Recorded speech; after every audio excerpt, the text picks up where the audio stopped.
Hello, and welcome to another MLB 2026 breakdown for the preseason breakdown. Kind of what I've been doing, what I've told I wanted to do for the start of this MLB season. So last time I did the American League East, I will be doing the American League Central now, as it is the next one down the list. Starting with the Guardians. The Guardians are an interesting one because they probably absolutely should not have won the division last year, but did so. The starting lineup is looking to be Stephen Kwan. Who the heck is Chase What is this? DeSchlaffer? In the minor leagues, pretty much. He's a call up, huh? So he's going to be a rookie this year? He's number 14. Being selected. So, prospect being called up. It looks like he's going to be playing right field. He's batting second. The MLB has been putting a interesting. Okay. Obviously, you got Jose Ramirez. Jesus Christ. Arguably the best third baseman in the league. I would probably say he probably is. Still, being loyal, signing contract extension, probably will be one of the faces of the Guardians going forward from forever, basically. Yeah, I mean, what can you say? He's the best third baseman in the league. He is the rock of that team. Kyle Manzardo, I believe he was playing first base for a while there. You got Bo Naylor catching, Gabriel Arias, Nolan Jones, CJ Carafas. Who the heck is that? Another minor leaguer? No, he played 44 games from last year. Pretty average, 707 OPS. Okay. Sure. This is going to be one of those ones where I'm just going to be like, okay, whatever. I don't know much about the Guardians. And Brian Chizo? I apologize for probably butchering that name a lot. He's been on the Guardians for the past 3 years. Interesting.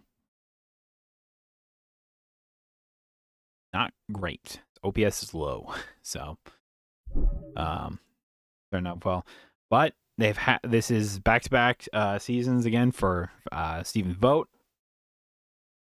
Seems like Pat Murphy, he kind of just pulls a team up and they overperform. That's kind of what happened last season or whatever. They looked like they were going to be well out of it and somehow ended up winning the division over the Tigers, who had a massive lead throughout the entire season, basically. It's crazy. So, I'm sorry, I'm reading their whole thing here. It's could stack up with lefties against the Mariners, whose rotation is full of righties. David Fry could be an open option in DH. Okay. Yeah, I was like, David Fry? Yeah, David Fry's not in that. Hold on. Yeah. Could be open this season. Yeah, I mean, again, don't really know much about this team. Yeah, the rotation is Gavin Williams, Tanner Bybee, Logan Allen, Slade, Gislani, and Jose Galito. Don't know who any of these guys are. I know Gavin Williams. I know Tanner Bybee. He's been on that rotation. Those two guys have been on the rotation along with Shane Bieber, but Bieber got traded last season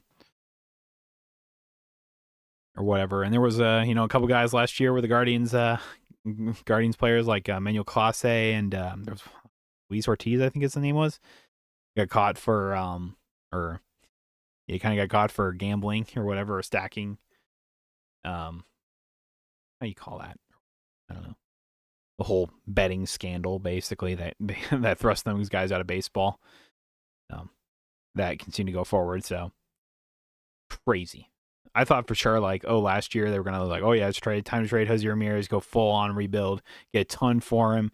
And then they didn't, and they ended up winning the division because apparently Guardians still got it. So hey, there's that. I look at this lineup and I say the Guardians should not be good next year. They'll win some games or whatever, but yeah, they'll find ways to win. It's the Guardians and everything like that. And I'm I don't know. I feel like a lot of people have discounted them for a good amount of years now, and it's kind of learning that lesson. So gotta keep them in the back of your minds. Royals are interesting because they probably should have been better than they were last year, but they were not as good as they were hoping to be. But this Royals team has a lot of good players in it. Michael Garcia, Very, very good last year. Very underrated third baseman in the league. Bobby Witt Jr., obviously probably the best shortstop in the league. I think everyone pretty much agrees that he is the best shortstop. Down year by his standards, but he was still really good. Vinny Pasquantino, Salvador Perez, who's on his how many seasons? He's played all of them with the Royals, but how many seasons does he have? He's been playing since 2011. Bruh. Good Lord. That is, what is it, 14 seasons, 15 seasons? Jesus. I still got it, though. Still really good. So, Isaac Collins going left, another guy that the Brewers traded for. Brewers traded away. Collins. Always be in my heart. Isaac, I hope you do well. Jonathan India over there at second base. He was there last year. Pretty decently. Carter Jansen. Who the heck is that? It's been a late season call up. Pretty good in 20 games he played, I guess. 3 home runs. How many at bats? 60 at bats. 3 home runs. 13 RBIs. 12 strikeouts. 300 average. 941 OPS. Short, small sample size, but pretty good. Pretty good. Lane Thomas out there in right field, and Kyle Isbell in center. I think you have Jack Caglione or whatever. I think these are opening day rosters because they know who they're facing basically, and because the Royals are facing the Braves. Yeah, it says that Jack Caglione will probably not. They're thinking will probably sit or come in later in the game for Vinny Pasquantino. I could see that.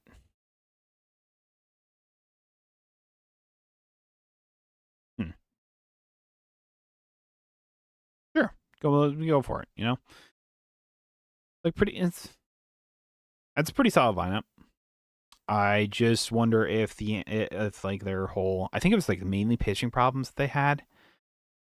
I don't know what necessarily happened with the Royals last year, but they just underperformed a lot. I think it just ended up losing a lot, and then it's never seeming to recover. So this team's looking a little better. I think you had with breakout star like with Michael Garcia, Bobby Witt Jr. is still going to be really good. I think this team's great. I don't know about their bullpen and everything like that, but I'm looking at the rotation of Cole Reagan, Seth Lugo, Michael Wacha, Chris Bubik, and Noah Cameron. It's okay. Cole Reagan's was really good for them last year. I remember him having a really, really good. I think was he the one who had a really, really good last year?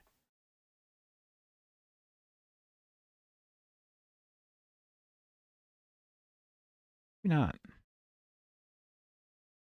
He only pitched 61 innings. So who the heck? There was one guy. I thought there was one like. Maybe it was Lorenzen on that team last year. It was Michael Lorenzen that was having a pretty solid year. I don't remember. Either way, like I wouldn't say any. You don't really have an ace. Like Cole Reagan, I guess, is your ace, and he's probably ace worthy. He's kind of yet to prove it though, so that'll be interesting. This is a solid rotation with a solid lineup. You're gonna have to get over the Tigers, and you're gonna have to get over the Guardians. I feel like unlikely. I think the best way to put it is unlikely. So, I mean, I hope this Royals team overperforms. Really, Bobby Witt's a really awesome player to watch. I've always loved Salvi. I've always loved Salvador Perez and everything like that, and I think this team is great. Markel Garcia, I wanted so badly for the Brewers to potentially trade, but I knew the Royals were never going to let him go. He was so good last year, and he's probably only going to get better. A couple questions at second base, probably. Jonathan India, not the player that he once was in his like rookie of the year season. Still solid though. Isaac Collins is going to be an interesting one. They have because he was a starting left field. He was a left fielder for the Brewers because of all the injuries. Got in time. Just kind of came up out of nowhere, but his second half of the season was just so not great. He just lost, I think, so much momentum was the problem. And I don't know. That's just generally how I look at it.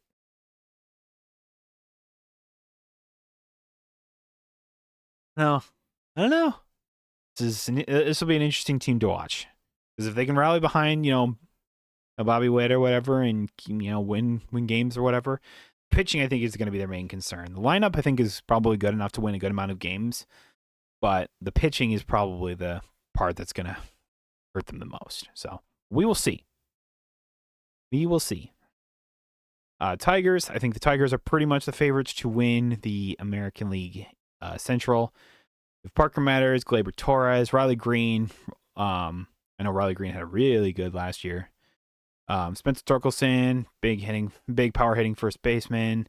Gary Carpenter, Dylan Digler, Colt Keith, Matt Vierlings, and Zach McKinstry. It's funny to think here that they paid Javier Baez a bunch of money and he's not even going to be on their opening day roster, it looks like. Vierling could split time with Javier Baez. Oh, man, Tigers, you really screwed yourself in that one. Signs are all there, but whatever. Fast. We're not going to talk about that. I mean, this is the team that probably should have won the Central last year, but it just fell apart. They've shown that they have, really good lineup and stuff like that. But their main thing that they have is their pitching is amazing. You have back-to-back Cy Young winner, Tarek Skubal. You got Framber Valdez or whatever, really good for the Astros. Just don't piss them off. That's really what I'm going to say there. Justin Verlander coming on his 20th, 21st season or something, some shit like that. Oh, he's pitched since 2005? Bruh, it is literally his 21st season. I think it might be time to retire. This is probably what it's going to end up being. Is it going to be a farewell, whatever. Jack Flaherty, Casey Mays. I mean, he was still really good for the. I will say this: Justin Verlander was still pretty good for the Giants last year. So there is that. They signed him to a 1-year contract, whatever. Honestly, I think this rotation is really good. If Verlander can be the pitcher he was last year, where he's not throwing 100-mile-an-hour gas, but using more deception and being an effective pitcher, he'll still be really good. And as long as Flaherty, I don't know, doesn't give up late, he always starts well and then just doesn't keep going, I guess. I don't know. It's the best way to describe it, I guess. Overall, I mean, this rotation is really good. The lineup is probably good enough to win games in and of itself. You're going to hit, a lot of home runs between Riley Green, Spencer Torkelson. I think Torres also hit a good amount of homers last year. If I'm not mistaken. It's 16. Not bad. 74 RBIs, though. That's pretty good. Yeah, solid. So, I don't know. I think that the Tigers are probably the favorite to win the I was about to say the NL Central. This is the AL Central. Like I said, you can't count on the Guardians and the Royals. You're gonna have to really overperform, I feel like. Then you have the Twins. Twins are the team that basically. How many players did they sell again on the trade deadline last year? I think it was 11 players or something like that. And I went, holy, that's a lot. That was a lot. So I think morale is a little low, but overall, I think there's still some pretty solid players here. I mean, you still got Byron Buxton out there in center, Austin Martin. Thing is, if Byron Buxton can stay healthy, last year we saw Byron Buxton healthy and what he can do, and he was really good and stuff like that. The problem is he's always been injury prone basically his entire career, and this was the first year we have really gotten to see what a full year of Byron Buxton is, and it's pretty good. He can stay healthy, kind of anchor this team, sure. But I still think that there's a lot of, guys that really need to perform here. Like you got Royce Lewis. I know he was big when he first came up or whatever. Everyone said, oh, he's so good or whatever, and he's kind of underperformed / been injury prone as well. Feels like half this team always has been. But yeah, look at this. He only played 58 games, but 2023. And 920 OPS with 15 homers and 58 games. It's pretty good.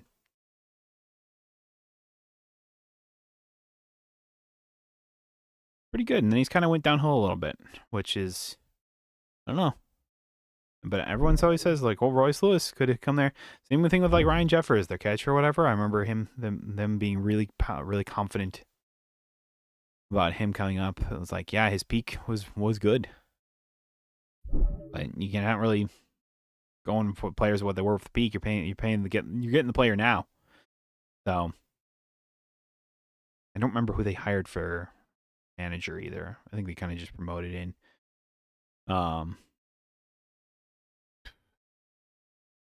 That's right. They got James Outman. Oh my god. Yeah. I'm not expecting much from the Twins, but I mean, maybe. I don't know. Not a whole lot here. I mean, he's got Pablo Lopez, Joe Ryan. I know is their big. I think Joe Ryan. I mean, Pablo Lopez is good. Joe Ryan, I know, has been really good for them. So they got two pretty solid. Bailey Ober, Taj Bradley. I believe he was he part of the trade. Yeah, he was part of the trade from last season. Or whatever. He's been solid in his career, hasn't he? Yeah. I think there was a lot of hope for him, but it hasn't really panned out. Maybe I'm wrong.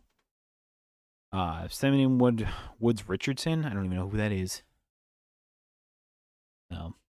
Overall, not expecting a lot from the Twins. This is a lot different from the AL East, where the AL East I feel like was just stacked with teams. Like teams, obviously a lot of those teams are big market teams that pay for players and everything like that, make a lot of moves to be very competitive. The AL Central is not that. Pretty much, it's very dominated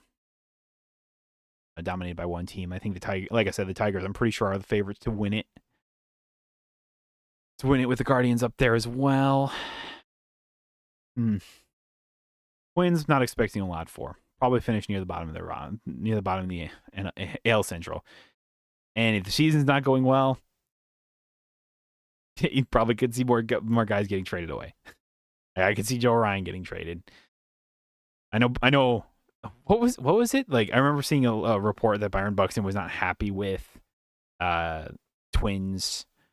I think it was ownership or just GM or something like that, talking about how, I mean, he has a no trade clause in his contract. He's stated that multiple times. So basically, the Twins can't trade him unless Buxton waives that. But he has to agree to that. And considering it seems like he likes Minnesota, I don't see him probably leaving anytime soon. I think he still has a few years on his contract, if I'm not mistaken. So, yeah, I expect him to finish near the bottom. Probably not the bottom, but near it. Now for the team that probably will be on the bottom is the White Sox. This White Sox team, from a couple years out, being like the worst team in baseball, and still not great last year, look to be a little bit better this year than they were last year. So I'll say that. Chase Mininoff, who the heck is that? And now we're hitting to a team that I don't know anything about, really. Okay, so he was a rookie last year. And not the greatest, but when you're... How old is he? 2001. That makes you 24. 25. Kind of infield shortstop. Okay. Sure. Seems to be like the top of the roster or whatever. You got the young guys. I know Kyle Teal, I think they called up earlier in the season last year. He was one of their top prospects. 786 OPS, 78 games, 8 home runs, 35 RBIs. Not bad. From a catcher, that's kind of what you hope to see from catcher position. I know Colson Montgomery was their big call up last year. He was really good. Yeah, 21 homers, 55 RBIs, 71 games, an OPS of 840. Yeah, it's pretty good. Pretty good. Looking to be getting better. I know there was they were the guy who signed Murakami, which is the power hitting third baseman from Japan. So the reports I kept reading is that he is a huge major power threat, but also that he strikes out a lot. So if he can maybe not strike out a lot and maybe even just make contact in general, I mean, just hit home runs or whatever, just prove that you're that guy, because he signed a lot less of a contract than I thought I was going to be. I think a lot less contract than I think a lot of people thought I was going to be. But even if the White Sox don't end up doing a whole lot and there's enough interest in Murakami, White Sox could trade him and probably get a big bag from him, and then you're off the hook for that contract, which is not even that big. Stuff like that. So it's like, overall, I think it's a win-win. It's a way to get people interested in the team. I think that it's a guy that's like, oh, we're actually investing in the team and doing well and doing better. We're not going to be a good team, but we're at least doing better. And I think that's a step in the right direction, as opposed to a couple years out when you had what didn't they lose like 121 games or something like that? Yeah, I'm not even gonna look it up. That sounds right. Yeah, you lose 121 games. That's pretty crazy in a 162 season. So, Miguel Vargas for third base. I think he was like one of those guys from like during the Dodgers. Yeah, when the Dodgers traded for Kopech or whatever. 16 homers in 138 games, 60 RBIs, 717 average. Pretty average. So, not bad. Austin Hayes, Andrew Benintendi, Eder Cuero, and Brooks Baldwin. So, I know they got Luis Angel Acuna, which is Ronald Acuna Jr.'s brother. So, there's that.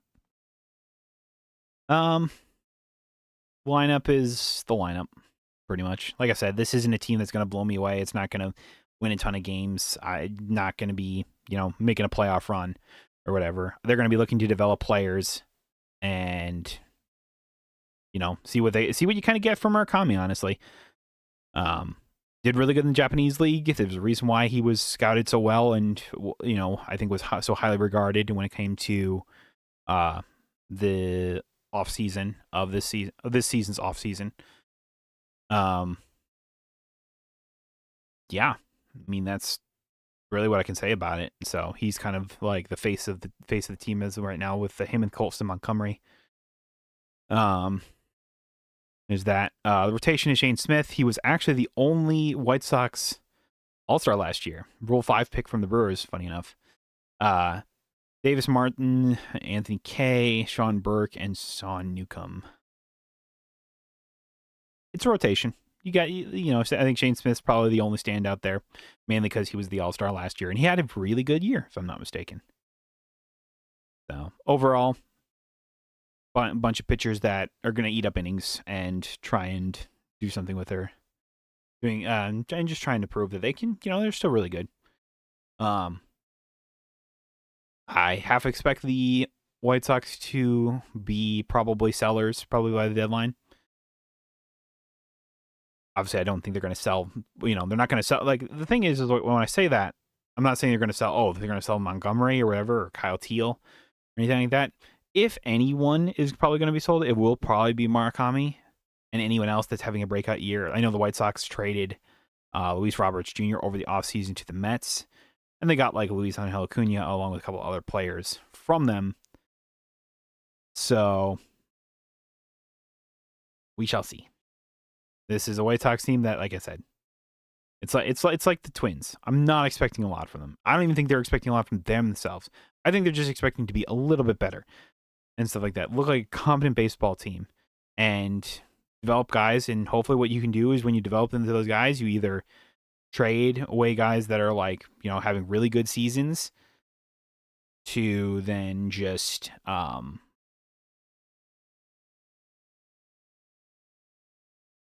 to try and make a competent team and stuff like that. Sign some free agents when you have it or whatever. I think Murakami was kind of that, but yeah, I think that's really the best way to describe it. So, White Sox probably going to be the last in the division. Hopefully they win.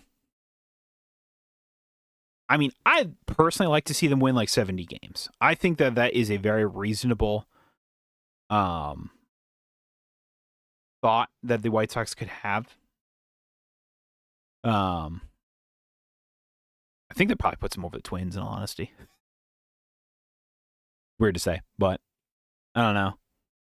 I think is it probably shooting a little high for 70 wins? Maybe. But like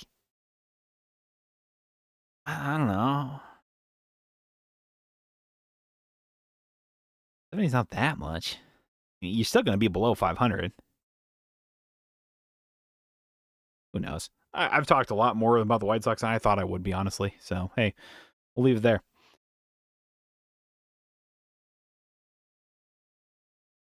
Huh.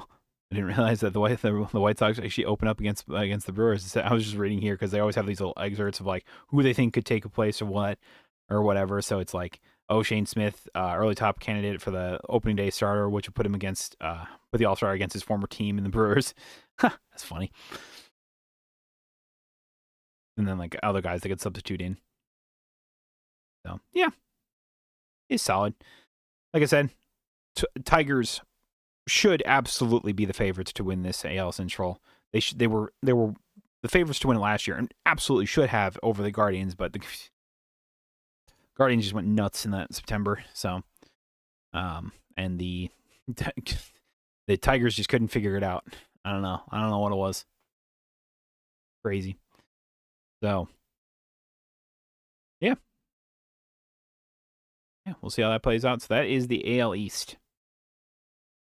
At least next time we talk will probably be the last of the three AL divisions with the AL West. So thank y'all so much for listening to me talk way more about the White Sox than I did even the Tigers. I think that is very funny. I always like talking about like kind of bad teams and kind of like how they can get better and stuff like that. Like what makes me think that this team could be better than they probably are, or what makes them like, I don't quite see it type thing. With the Twins, I didn't quite see it. With the White Sox, I still don't think they're going to be a good team, but I still think there is potentiality that they could be better than I think. So, leave it at that. Yeah. So anyway, thank y'all so much for listening. We'll go over the AL West next time we talk. So in that way, I will see y'all next time. Bye-bye.